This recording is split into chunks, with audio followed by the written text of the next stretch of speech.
Bonjour à tous. Nous sommes mardi et c'est un grand jour aujourd'hui au Cameroun. Voyez-vous, le chef de l'État va s'adresser à la nation. L'annonce est tombée hier. Et donc les Camerounais attendent impatiemment le message du chef de l'État. Qu'est-ce qu'il va dire à la nation? De toute façon, vous ne perdez rien à attendre. Vous aurez donc tout cela en direct sur Equinox Télévision. Et sur ce plateau, nous allons commenter l'actualité traitée par la presse et ce sujet également que la presse propose ce matin. La nouvelle expression parle de solidarité nationale qui est devenue l'appel de Paul Biya. C'est une question que se pose le journal. Souvenez-vous qu'en avril 2019, le président de la République a lancé donc un appel strident pour solliciter le soutien de son peuple contre les ingérences étrangères. 5 mois plus tard, donc on attend toujours les actions concrètes du locataire étudié.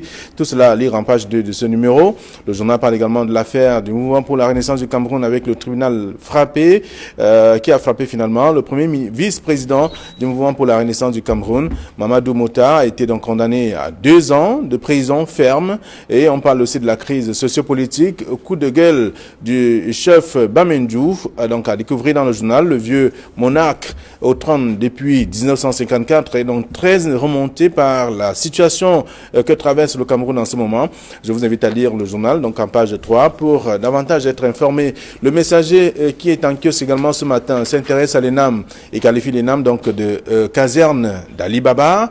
Donc le journal parle du ministre de la fonction publique en avouant d'ailleurs le scandale qui a entaché les admissibilités 2019-2020, dévoile justement les pratiques ténébreuses de cette prestigieuse école. C'est à lire en page 3 du journal Le Messager de ce matin.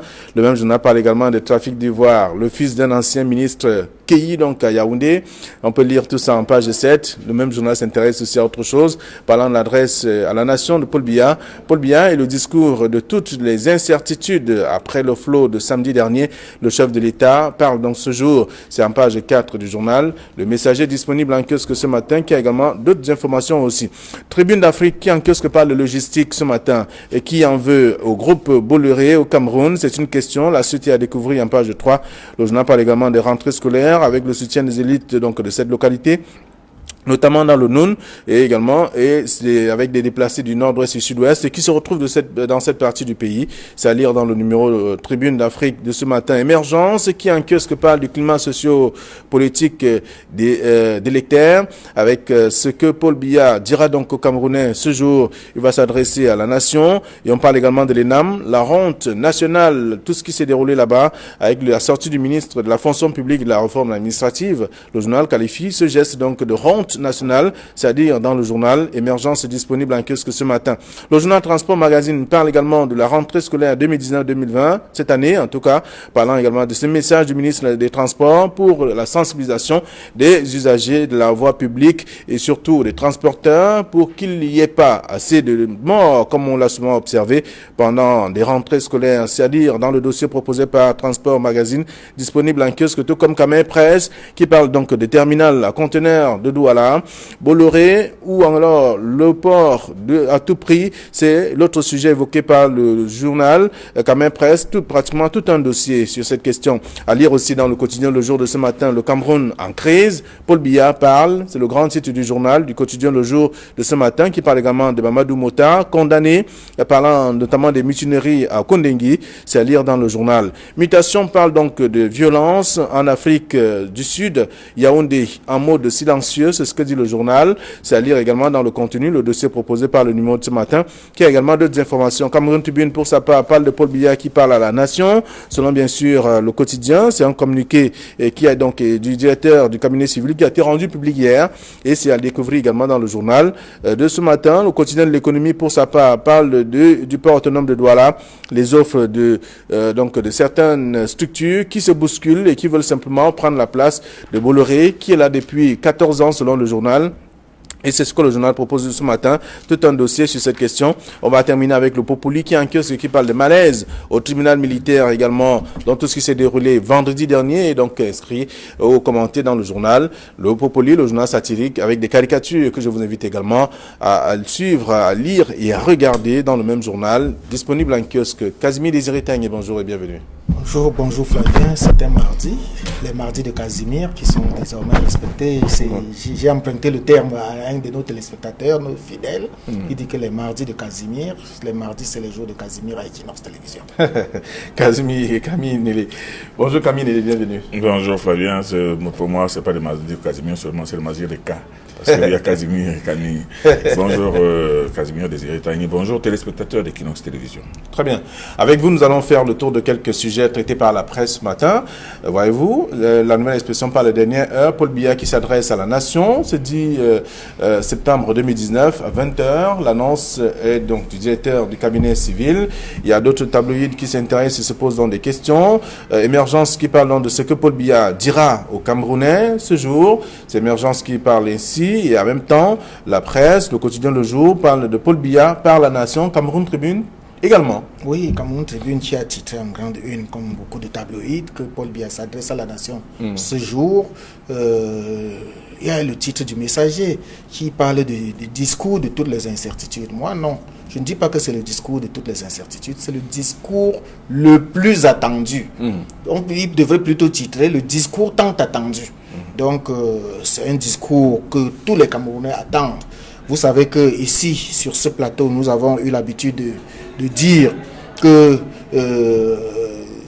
le chef de l'État est la seule personnalité qui pouvait arrêter toute la crise que l'on vit tous ces derniers temps. Vous savez que le Cameroun traverse une multitude de crises, avec la crise du nord-ouest et du sud-ouest, qu'on a baptisé la crise anglophone, qui en réalité est la crise sécessionniste. Mais il y a également la crise post-électorale, avec ces vagues d'arrestations de Maurice Kamto et les siens, qui se retrouvent en prison et donc qui créent des remues et des vagues. Il y a un éminent homme politique, je vais le citer, Jean-Robert Wafo, qui est maire de Douala 2e, qui a dit en Mondo Vision qu'on n'abandonne pas la fonction présidentielle en temps de crise. On ne délègue pas, pour reprendre ces mots exacts, on ne délègue pas la fonction présidentielle en temps de crise. Et nous-mêmes, ici, vous vous rappelez, j'ai dit que quand une maison grouille, quand une maison grogne, il suffit que le père de la famille dise seulement « taisez-vous ». Et que ça peut arrêter cette grogne-là par tous les cas. Donc, le discours du chef de l'État arrive dans ce contexte-là. Et vous savez qu'il y a une affaire de dialogue national qu'on appelle dialogue inclusif, que tout le monde attend. Souvenez-vous, il y avait déjà eu une pareille, Camille les doit se rappeler exactement. Je crois que c'était en 1991, lorsque ça a commencé à grogner dans tous les angles, ça partait dans tous les sens. Le chef d'État, dans un discours, a ordonné un grand débat, un large débat national. Il avait bien précisé, large débat. Le ministre de la communication d'alors, qui était Kong Choukoumeni, alias Zéro Mort, avait dit que le chef d'État a demandé un grand débat. Mais il a fallu que lui-même, le chef d'État, vienne dire que j'ai demandé un large débat. Il faisait même le signe. J'ai demandé un large débat et non un grand débat. Donc il faut savoir qu'est-ce que le chef d'État va dire aujourd'hui. Est-ce qu'il doit donc organiser un autre large débat national qui s'appellera dialogue national pour apaiser les uns et les autres? Est-ce qu'il va parler de cette crise post-électorale en ordonnant, pourquoi pas, que tous ces prisonniers qui sont en train, même les prisonniers de la crise anglophone, même les prisonniers de la crise post-électorale, en l'occurrence les militants du MRC, est-ce qu'il va ordonner qu'on les libère aujourd'hui pour apporter un zeste d'accalmie et de paix? Nous savons que l'heure est à la paix. Mais vous savez que Biya a son style. En 2008, lorsqu'on a grogné pour ce qu'on appelait la crise de la faim, la crise de la faim en 2008, il est venu demander que les apprentis sorciers, donc il a utilisé un ton martial pour insulter ceux qui étaient dans la rue. Alors, est-ce qu'il devra utiliser le même temps aujourd'hui? C'est pour cela que je dis, Biya est imprévisible. Personne ne peut lire la lettre dans l'enveloppe. Personne ne peut lire dans une boule de cristal. C'est lui seul. Et vous savez que généralement, le chef d'État Paul Biya a l'habitude d'enregistrer ses discours à l'avance. Jusqu'à maintenant, il n'y a pas de fuite. On ne sait pas exactement qu'est-ce qu'il mettra dans ce discours. Alors, Camille Nélé, vous avez également fait le tour de quelques tabloïds, et notamment la une, de plusieurs journaux aussi. On voit bien que les titres sont différents. Chacun va de son commentaire pour parler notamment de ce grand rendez-vous attendu ce soir, dès 20h. Donc, le chef d'État qui parle, et certains rappelaient déjà qu'il était attendu samedi. C'est un grand moment de parole que les Camerounais attendent ce soir. Ça fait longtemps qu'on n'avait pas annoncé que le président de la République allait s'adresser à tous les Camerounais. Donc il est tout à fait normal que cela fasse le tour des journaux, le tour des télévisions et surtout ça a tout simplement fait tomber les réseaux sociaux en transe. C'est tout le monde, c'est chacun, tout le monde qui va de son prêchi-prêcha, de ses supputations, de ses attentes. Bref, je pense, comme Casimir, que c'est le discours de toutes les attentes. On attend. Que va dire Paul Biya? C'est lui seul qui sait. Et bien malin, ou bien il ira dans la boule de cristal celui qui pourra dire qu'il va parler de ceci et de cela. Il va seulement parler de ceci, il ne parlera pas de ceci.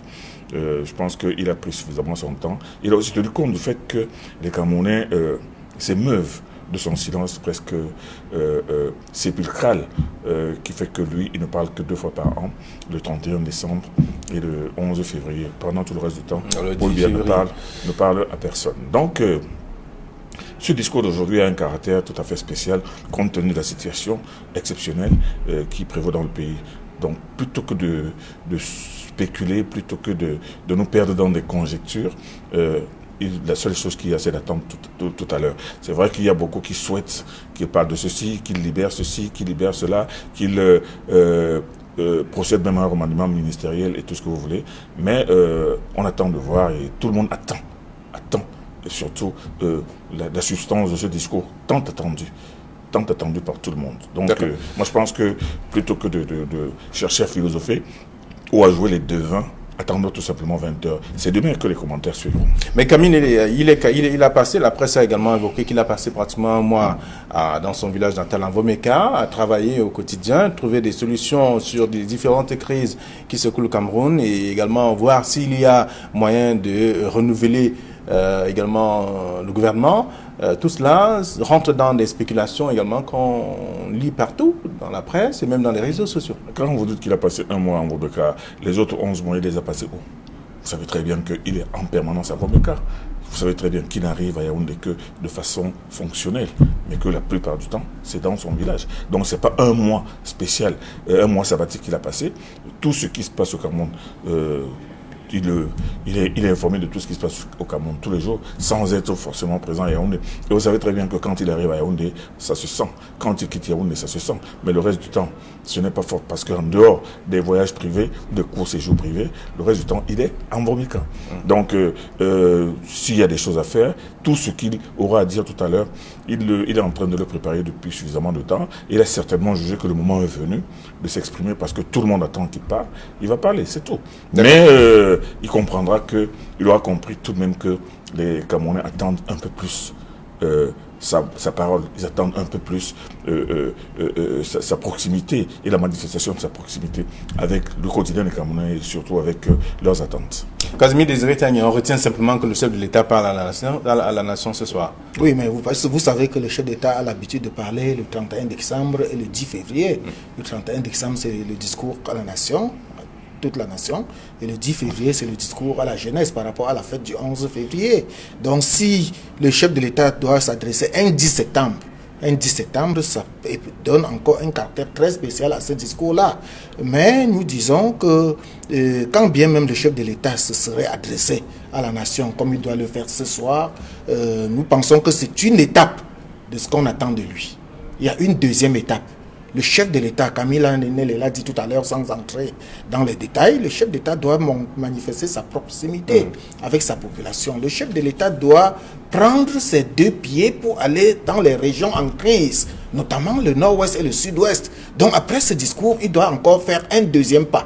Il aura fait un premier pas ce soir avec le discours tant attendu. Il faudra qu'il fasse des annonces fortes et qu'il oriente, qu'il dise exactement comment est-ce que le dialogue tant attendu est plus. Vous savez, ces derniers jours, il y a les prélats avec à leur tête le cardinal Christian Toumi qui a voulu organiser la All Anglophone Conference. Comme il a été reçu, comme le comité d'organisation a été reçu par le Premier ministre, nous qui osons croire qu'on a dû lui souffler au chef d'État un mot. Le porte-parole a dit qu'ils ont été informés de ce que le chef d'État parlera bientôt. Il y a également un autre sujet que l'on ne devrait pas ausculter. Vous vous souvenez que le chef d'État avait annoncé que 2019 était une année électorale Et malheureusement, il a repoussé, il a prorogé le mandat et des députés et des conseillers municipaux, ce qui veut dire que l'année électorale n'aura plus lieu. Il n'y aura plus d'élections, ni même les élections régionales qu'on pouvait attendre, ni les sénatoriales, ni les municipales, encore moins les législatives en 2019. Alors, est-ce que le chef d'État doit déjà anticiper pour dire qu'est-ce qui va se passer par la suite? Comment est-ce que les élections vont s'organiser? Et qu'encore, est-ce qu'on peut organiser les élections dans un contexte de crise, avec la crise du Nord-Ouest et du Sud-Ouest comme on connaît? Donc, on attend d'écouter. Je souhaite seulement que tous les Camerounais soient qui derrière son poste récepteur, la radio, ou alors derrière sa télévision pour écouter et faire les décryptages. Et ce sera fait. C'est d'ailleurs l'un des messages très attendus, Camille l'a rappelé, puisqu'on sait, on connaît les traditionnels moments pendant lesquels le chef de l'État s'adresse à la nation, mais cette fois c'est une adresse tout à fait spéciale. On attend donc de voir. Et on parle également de tout cela, la presse qui fait le tour à partir de cette annonce qui aujourd'hui fait savoir que le chef de l'État va s'adresser à la nation. Non, plusieurs tabloïds sont revenus dessus. Alors le journal Le Messager parle de l'ENAM et qualifie l'ENAM aujourd'hui de caserne d'Ali Baba. Un très beau mot, un très beau jeu de mots, un peu dans le style de mutation. Bon, on sait très bien que en fait l'expression c'est la caverne d'Ali Baba, une caverne où l'on trouve tous les trésors, on trouve tout ce qu'il y a de bon et tout ce qu'il y a de mauvais. Alors le Messager ce matin en titrant sur la caserne d'Ali Baba au niveau de l'ENAM, nous ramène tout simplement l'ambiance qui est prévue dans cette grande formation depuis un certain nombre d'années et dont l'un des derniers rebondissements a été la nomination de l'actuel directeur âgé de 32 ans qui lui-même venait de sortir de l'ENAM 2 ans plus tôt. Donc pendant qu'avec ce nouveau jeune directeur, très jeune, peut-être trop jeune directeur de l'ENAM, on voit que les flops commencent avec, une fois de plus, le concours. Et vous savez très bien que c'est à cause des résultats des concours qu'il y a toujours eu de scandaleuses récriminations et d'inconfortables recoupages et découpages. Bon, cette fois-ci, il faut rappeler que c'est le tout premier, ce son air. C'est ça que je suis en train de dire, que c'est le premier concours organisé sous son magistère. On tombe immédiatement dans un fracassant cas de scandale d'admis, de candidats qui ont été admis mais qui se retrouvent en même temps sur les listes d'attente et les gens qui étaient sur la liste d'attente. Bref, la même histoire, la même rengaine reprend et une fois de plus on voit le ministre de la fonction publique qui prend son micro pour essayer de faire du replâtrage, mais toujours est-il qu'il est incompréhensible que ce soit toujours les mêmes causes qui produisent les mêmes effets, ça continue, malgré la jeunesse du nouveau directeur général. Bref, ça ne surprend personne, c'est pour cela qu'il y a des gens qui estiment que l'ENAM c'est plutôt une sorte de caverne d'Ali Baba qui n'est réservée qu'au fils à papa et qu'il faudrait bien que ce soit vraiment une structure normale où les gens en parlent le mérite, où les gens ressortent avec une formation une formation, disons, bien élaborée. Toujours est-il que là, cette affaire, ce scandale de plus au niveau de l'ENAM, éclate un peu dans l'atmosphère déjà suffisamment brouillée du paysage camerounais. Mais qu'est-ce que vous voulez? Les mauvaises habitudes, on la vie dure. Voilà. Donc le quotidien Le Messager qui est revenu en faisant quand même un rappel des différentes, les différents moments qui ont émaillé le fonctionnement de l'ENAM ces 4, 5 ou 5 dernières années. Donc en rappelant également ces faits. Et aujourd'hui, on voit bien que le ministre, il a avoué quand même, il a reconnu ce qui s'est passé et il s'est rattrapé. Est-ce qu'on ne peut pas lui pardonner ça? On va lui pardonner et mettre tout cela en perte et profit. Le ministre a sorti un communiqué signé dimanche 8 septembre 2010. Un jour ouvrable déjà. Ce qui nous pose déjà un premier problème. Bon, il a fait, mais vous voyez que, comme Camille venait de le dire, les habitudes ont la peau très dure. On dit souvent chasser le naturel, il reviendra toujours au galop. À l'ENAM, c'est toujours les problèmes. On croyait qu'avec le départ de Linus Toussaint Mendiana, les choses devaient devenir à la normale. Tel n'est pas le cas, tout au contraire. L'ENAM est toujours un problème au Cameroun. Quand ce n'est pas des morts qui sont déclarés admis, définitivement admis, et parfois même majors, c'est des doublons Ou alors, c'est des listes contradictoires, c'est-à-dire le directeur de l'ENAM qui publie sa liste et le ministre de la fonction publique publie la sienne. Il faut parfois que le chef d'État fasse un recadrage pour recentrer les choses. Cette fois encore, nous avons eu des candidats qui sont déclarés définitivement admis, mais qui se retrouvent à la liste d'attente. C'est comme ça tous les ans. Et même le major. Et parfois, c'est des majors qui se retrouvent à la liste d'attente. Ou alors des candidats qui sont admis dans une section et qu'on retrouve leur nom également dans une autre section. Donc, c'est des problèmes interminables. Et cela nous montre que très souvent, avant qu'on organise même le concours de l'ENAM, ça veut dire que le résultat est connu à l'avance. On a déjà arrêté une liste, on a protégé des candidats. On veut tellement protéger certaines personnes qu'on fasse des doublons, qu'on les mette 2 fois sur une liste. Tellement parce qu'on veut prendre la peine de se rappeler qu'on n'a pas oublié ce nom-là. Mais on oublie même d'aller relire leur liste à la fin pour voir quelles sont les personnes. Parce que je suis sûr que ça va tellement à la va-vite et dans des cachotteries inutiles que on oublie de relancer un coup d'œil. Parce que s'ils avaient relu, ils auraient constaté facilement ce que le ministre Joseph Lé appelle une malencontreuse erreur matérielle. Quelles sont ces erreurs matérielles qui ne peuvent pas se détecter? Quel est même ce concours dans un état normal où le jury ne peut pas proclamer le résultat? Et une fois encore, dans la loi, dans le décret de 2018 réorganisant l'ENAM, on avait donné les fonctions de chacun, c'est-à-dire le directeur général de l'ENAM qui est chargé de l'organisation matérielle du concours, mais ne peut pas proclamer. Et c'est le ministre de la fonction publique qui peut. Donc c'est encore des choses qu'on ne comprend pas dans tous les États du monde entier. Lorsqu'on organise un examen, le jury qui a organisé l'examen donne officiellement le résultat de l'examen. Il est hors de question que quelqu'un d'autre organise l'examen, une autre personne vient donner les résultats alors qu'il ne sait même pas comment les épreuves ont été faites, ni comment les corrections sont faites. Et vous avez bien vu que lors de l'élection présidentielle, il y a un candidat, le candidat Joshua aussi, qui s'était appesanti sur le dossier de l'ENAM et qui demandait carrément que l'ENAM soit purement et simplement supprimé au Cameroun. Je crois que, alors une fois, je lui donne. Casimir Tagny, la mise au point du ministre signée, comme vous l'avez dit, le dimanche, est venue. Beaucoup l'aperçoivent comme une sorte de tentative de noyer le poisson, nous faisant croire que c'est une erreur. C'est vrai, l'erreur est humaine. Alors, pour vous, il aurait dû attendre lundi pour le faire. Errare humanum est, mais seulement nous oublions que ce proverbe ne s'arrête pas là, parce qu'il continue. Perseverare diabolicum. C'est-à-dire l'erreur humaine, ne persévérer dans l'erreur est diabolique. Donc, comme le ministre, c'est... On ne peut pas toujours dire que chaque année il y a des erreurs, mais on peut plutôt dire que les erreurs persévèrent du côté de l'ENAM.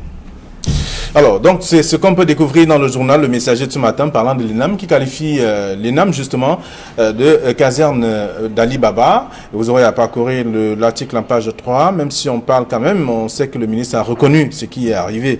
Alors, autre chose, dans le journal La Nouvelle Expression ce matin, on parle de solidarité nationale, qui est devenu l'appel de Paul Biya. Voyez-vous, on parle de cette date, on rappelle encore la date d'avril 2019, le président de la République qui a lancé donc cet appel strident pour solliciter le soutien de son peuple contre les ingérences étrangères. Mais 5 mois plus tard, on ne voit pas... Je vais vous raconter une anecdote, Flavien. Pendant cette période, j'ai fait le tour au village où je suis arrivé, j'ai trouvé ma pauvre vieille mère de 82 ans qui était en train de réunir le petit haricot, son petit haricot, son maïs, pour envoyer à la sous-préfecture. Parce que elle avait appris que le sous-préfet demande, le chef du village et le sous-préfet demandent qu'on envoie des vivres pour sauver les gens qui sont dans le besoin dans le nord-ouest et le sud-ouest. Qu'est donc devenue cette solidarité nationale? Et cela nous rappelle exactement les années 1994, si j'ai bonne mémoire, où on avait organisé une opération coup de cœur pour les Lions Indomptables. Et encore, c'était Konsu Komeni qui était ministre à l'époque là de la communication, qui a déclaré que la mallette est restée entre 2 avions, entre le Cameroun et les États-Unis, où il y avait la Coupe du Monde. Donc chaque fois, et je le dis, je le redis toujours, les Camerounais ou bien le Cameroun a toujours de très bonnes idées. Mais implémenter cela jusqu'au bout, c'est toujours difficile. Et je me demande pourquoi. Est-ce que c'est un problème d'homme? Comment le chef d'État peut décider d'une solidarité nationale envers les sinistrés, envers des personnes? Vous avez vu, même les sinistrés des ECA n'ont pas pu entrer dans leur dû. Et encore moins ceux de Boko Haram ou alors du Nozo. Donc, c'est la même chose tous les gens. Hein? On a toujours de très bonnes décisions, de très bonnes lois, de très bons décrets, mais on n'arrive jamais à implémenter cela jusqu'au bout. D'accord. Alors, les lecteurs vont lire ce que la presse, la Nouvelle Expression, par exemple, propose, ou alors donne comme réponse à cette question qu'est devenu l'appel de Paul Biya parlant de la solidarité nationale. C'est en page 2 de la Nouvelle Expression ce matin. Alors, le Messager parle encore d'une fois, ou la Nouvelle Expression parle de mutinerie de la prison de Koningui avec Mamadou Mouta qui écope de 2 ans de prison. Il n'est pas seul, ils sont nombreux pratiquement, ceux qui sont passés devant le juge hier. Je pense que les journalistes gagneraient à être professionnels. Sur d'autres journaux, on voit affaire MRC. Mamadou Mouta condamné à 2 ans de prison. Et il faut comprendre qu'il faut d'abord commencer par comprendre que Mamadou Mouta avait été incarcéré dans le cadre des fameuses marches. Et pendant qu'il est en prison, la mutinerie est arrivée. Il avait été enlevé par les forces de l'ordre et conduit dans des structures de police pour subir des interrogatoires parce que sa participation à cette mutinerie semblait avoir été établie. Bon, l'affaire est passée au tribunal. Et moi, je pense que quand les journalistes veulent reporter un événement, du moins une affaire, un dossier aussi particulier, il ne faudrait pas qu'ils fassent d'amalgame. Il ne faudrait pas faire croire aux gens que Mamadou Mouta a été condamné dans le cadre de l'affaire du MRC. Ici, cette première condamnation est relative à la mutinerie et pour laquelle beaucoup de personnes ont été condamnées. Il y en a même eu qui ont écopé de peines beaucoup plus graves, 4 ans d'emprisonnement ferme et tout cela. Mais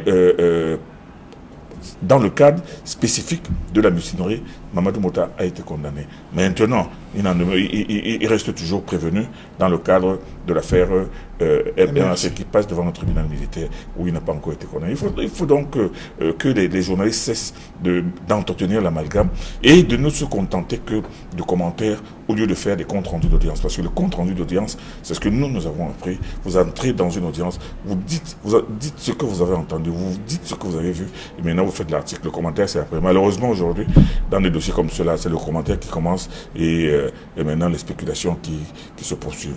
En réalité, il faut expliquer aux Camerounais que l'affaire Mamadou Mouta l'affaire pour laquelle Mamadou Mouta vient de couper de 3 ans d'emprisonnement, 2 ans.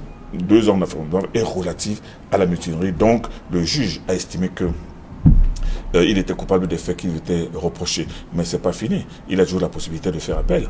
Mais il est important pour le journaliste de donner les faits. Mais il faut même déjà dire qu'il a déjà fait appel. Et on attendra de voir l'appel. La suite. Et il ne faut pas que les gens pensent qu'il y a une sorte d'acharnement contre les militants du MRC. Il ne faut pas vraiment du tout que les gens pensent à cela parce que ce n'est pas de l'affaire MRC qu'il s'agit ici. Et Mamadou Mouta n'a pas été condamné parce qu'il est du MRC. Il a été condamné parce qu'il y a une mutinerie, une rébellion au sein de la prison. Et il s'est retrouvé qu'il était parmi les personnes qui étaient dans la rébellion. Mais toutes ces personnes qui étaient dans la rébellion n'ont pas été tous condamnés. Il y en a même qui ont été relaxés, purement acquittés, purement et simplement. Parce qu'on a établi qu'il n'avait rien à faire dans cette mutinerie-là. Et le tribunal a rendu le verdict en bonne et due foi. Donc, inutile de faire des spéculations inutiles. Mais j'ajouterais, Kadimir, Flavien Valonou, j'ajouterais que dans cette sorte d'amalgame qui est entretenu dans la tête du public, il faudrait aussi fustiger le nouveau style des avocats qui consiste à uniquement accuser la justice, accuser les magistrats, accuser cela. Ce n'est pas là le rôle d'un magistrat, parce que depuis un certain temps, les avocats, on voit les avocats passer sur les plateaux de télévision pour dire que non, leurs clients ont été condamnés à tort, disons, mais le rôle de l'avocat, c'est de défendre son client avec des éléments pertinents, mais seulement après le jugement, après la décision du tribunal, s'en tenir à cela, poursuivre, mais non plus faire une sorte de continuation spectaculaire, continuation spectacle, à travers lesquels ils font ce qui est interdit, c'est-à-dire le commentaire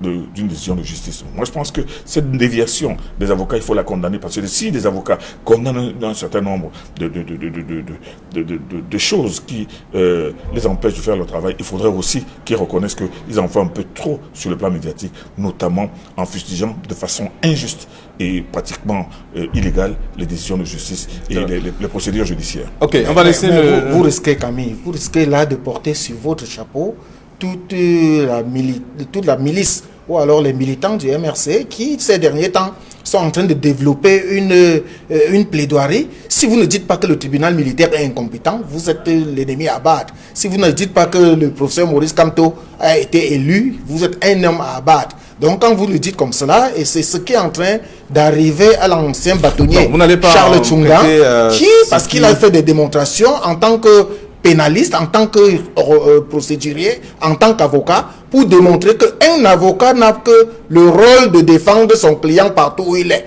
Que ce soit au tribunal militaire, que ce soit n'importe où, le rôle de l'avocat, c'est de défendre le client et ne pas croire que dès qu'il a déclaré l'incompétence et qu'on n'a pas accepté, il doit jeter purement et simplement l'éponge. Il doit clamer. Il doit commencer à clamer sur tous les toits que le tribunal est injuste, c'est une parodie de justice et ceci. Donc, quand vous dites, comme vous venez de dire là, j'ai peur que vous ne portiez également le chapeau qu'on est en train de mettre sur la tête du bâtonnier Charles Tchunga qu'il fait.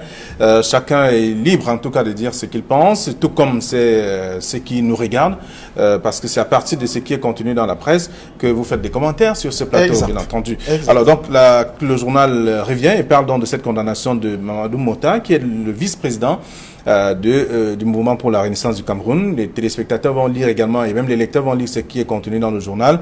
Et en même temps, dans la nouvelle expression, on va parler de la crise sociopolitique, coup de gueule du chef Bamindou, et qui aujourd'hui est très en colère contre ce qui se passe au Cameroun. Sa Majesté, crise qui secoue le pays. Sa Majesté Sokodjou, c'est un roi énigmatique.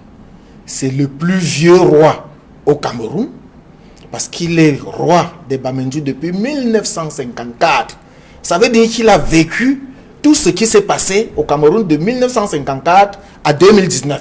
À environ 64 ans de règne ou 70 ans de règne comme il est là, il a vu des vertes et des non-vertes, des mûres et des non-vertes. Donc, sa sortie ne peut pas passer inaperçue. Tout au contraire. Et moi, j'ai bien aimé cela. Je souhaite que les propos qu'il a tenus soient pris en considération.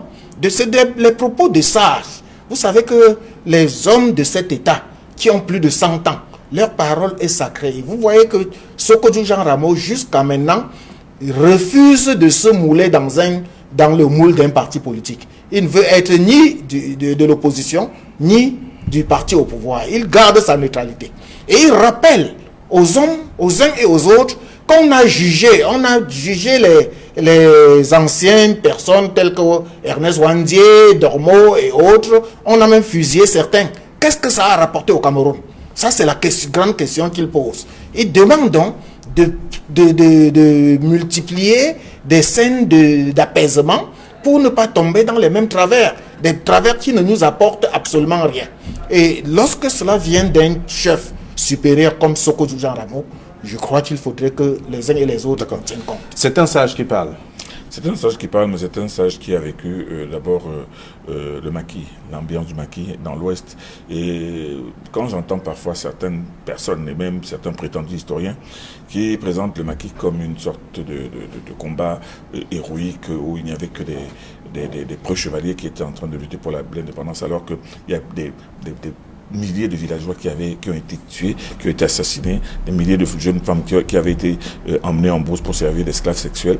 Et moi, je pense que il a eu le temps de tirer les leçons et les conséquences de cette période absolument dure. Et le Cameroun a connu cette période avec le terrorisme dans le Mongo, le terrorisme dans le Honkam, avec des hôpitaux qui avaient été brûlés, des prêtres qui avaient été décapités, dont on n'a jamais retrouvé les corps. C'est une époque particulièrement grave, particulièrement sensible, particulièrement sanglante, mais qui a fait partie de l'histoire du Cameroun et dont il ne faut retenir que les faits. Le fait tire aussi les conséquences. Le chef Sékou a vécu toutes ces périodes et il connaît en réalité la responsabilité des uns et des autres. Bon, moi, ça me surprend un peu qu'ils disent que l'exécution de Wandi et tout cela n'a rien apporté. Le problème, c'est que Wandi a été exécuté en 1971 et le maquis s'est achevé net, tout net. Depuis 1911, il n'y a plus rien eu. Bon, est-ce à cause de l'exécution de Wandi et de ses comparses? Est-ce à cause des mesures que le président Aïdjo avait prises? On ne le saura jamais, mais Dieu a dit que ce qu'il faut retenir, c'est qu'il y a eu le maquis, il y a eu des tueries, il y a eu des massacres, mais seulement après 1911, tout s'est arrêté. Bon, maintenant, pour le reste, au Cameroun aujourd'hui, il ne faut pas s'amuser toujours à comparer les époques. C'est-à-dire que l'atmosphère de 1956, 57, 58 à celle de 1980 ou à celle d'aujourd'hui, les époques évoluent, les époques changent, les hommes changent, les mentalités changent et bien entendu les idéologies ont eu le temps de muer et de muter. Aujourd'hui, Sékou qui parle en tant que chef, il appelle tout simplement les gens à la raison. Il appelle les gens à comprendre qu'il ne sert à rien de détruire ce pays, il ne sert à rien de dresser les Camerounais les uns contre les autres, tout simplement parce qu'on veut arriver au pouvoir, tout simplement parce qu'on veut se maintenir au pouvoir. Moi, je pense que sa parole est une parole de sage, mais c'est une parole de sage aussi qui doit tenir compte des aléas de la politique et surtout de l'évolution du monde qui aujourd'hui est bien difficile à comprendre. Ok, alors c'est en page 3 de la nouvelle expression ce matin, crise sociopolitique, coup de gueule du chef Bamindjou. Je vous invite à lire l'article en page 3 ce matin. Alors on va dire un mot sur le journal Tribune d'Afrique qui est également un kiosque, qui parle de logistique, qui en veut donc au groupe Bolloré au Cameroun, c'est une question. Et en même temps, le journal Camer Presse qui parle de Bolloré ou le port à tout prix. Le port à tout prix, moi je crois que c'est peut-être plutôt vers ce titre qu'il faudrait tendre. Il faut rappeler au groupe Bolloré que le groupe Bolloré a bénéficié d'une concession pour le terminal à conteneurs au port de Douala et même de Kribi. Alors les concessions naissent, les concessions grandissent, les concessions vieillissent et les concessions meurent. Alors Bolloré ne devrait pas penser qu'il doit rester éternellement au Cameroun. Il a fait son temps. À un moment même, le groupe Bolloré avait l'exclusivité de tout ce qui est transport au Cameroun, et même les forêts, c'est toujours Bolloré. La Camraille, c'est Bolloré. Le transit au port, c'est toujours Bolloré. Donc, et même, pratiquement tout ce qui est transport, à un moment donné, on croyait qu'il n'y a que Bolloré pour le faire. Je crois qu'à un certain moment, il faut tenter d'autres expériences. Et c'est ce que le Cameroun est en train de faire. Bolloré, qui a perdu sa concession, ne doit pas penser qu'il est éternel au Cameroun. Et puis, l'affaire Bolloré n'est pas seulement une affaire camerounaise. Je crois que dans pratiquement tous les pays d'Afrique centrale ou bien d'Afrique francophone, ont généralement le diktat de la France qui impose le groupe Bolloré au Cameroun, en Côte d'Ivoire, au Gabon et un peu partout. Il faudrait qu'on sorte de ce schéma-là et que l'on attribue des marchés à celui qui est le plus méritant. Que ce soit Bolloré, que ce soit les Chinois, que ce soit n'importe qui. Vous voyez que depuis des années que Bolloré avait la concession au port, le chenal, le dragage du chenal même était toujours un problème. On n'a jamais pu atteindre le sommet de ce qu'il faut pour draguer le chenal du port de Douala et même d'ailleurs. Donc il faudrait qu'on attribue désormais le marché à celui qui mérite. Si Bolloré n'a pas eu cette concession cette fois-ci, il n'a qu'à s'en prendre à lui-même et s'orienter ailleurs. Alors, on va dire le marché est ouvert, Carmen Kaminele. Le marché est ouvert, mais n'oublions pas que Bolloré est le patron de la logistique sur tous les ports, pratiquement tous les ports de la côte ouest africaine, c'est-à-dire que de l'Afrique de l'Ouest jusqu'en Afrique centrale et même australe. Bolloré est présent partout. Casimir l'a dit, au Cameroun, il n'est pas seulement présent qu'au port, il est présent aussi dans les transports, notamment avec la Camraille. Mais moi je pense que plutôt que de maintenir le regard rivé sur Bolloré qui n'est pas la France, mais Bolloré qui est un opérateur économique français, qui a réussi à avoir des tentacules sur les ports africains, il faut plutôt voir tout cela comme tout simplement une sorte de concurrence qui est en train d'être en marche, qui est d'ailleurs en marche depuis très longtemps. Alors donc vous aurez l'occasion de parcourir toutes ces informations dans la presse ce matin. C'était la deuxième édition de la semaine. La troisième c'est demain, c'est mercredi. Bonne journée à tous, au revoir. Rendez-vous.